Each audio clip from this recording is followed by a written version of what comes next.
On Thursday, ways to help Ukraine get through this winter were on top of agenda at the European Council summit in Brussels.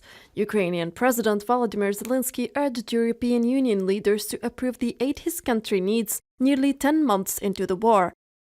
I ask each of the 27 countries of the European Union to decide what exactly you can do to increase the volume of air and missile defense supplies. And this also applies to modern tanks. There is no rational reason why Ukraine shouldn't receive them now.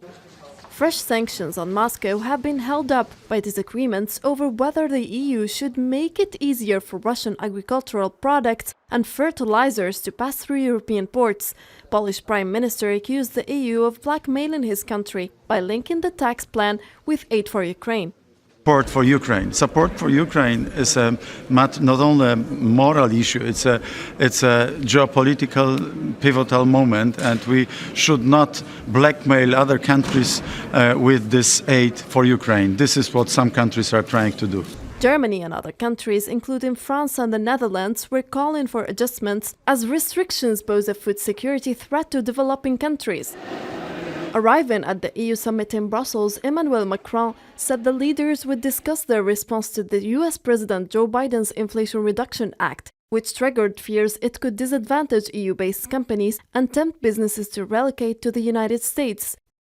Finally, in fact, we are going to give a mandate to the Commission after a debate which will be held between us for the beginning of the year 2023.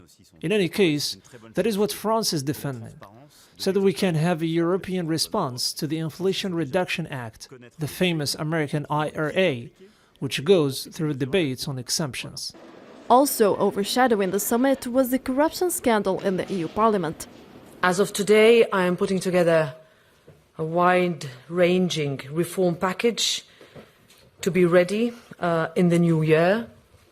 This will include a strengthening of the Parliament's whistleblower protection systems, a ban on all unofficial friendships groups, a review of the policing of our code of conduct rules, and a complete and in-depth look of how we interact with third countries. Leaders had been held up on several fronts at the Brussels summit at the end of an unrestrained year which saw the EU close friends to support Ukraine, but also often struggled to agree how much pressure to put on Moscow.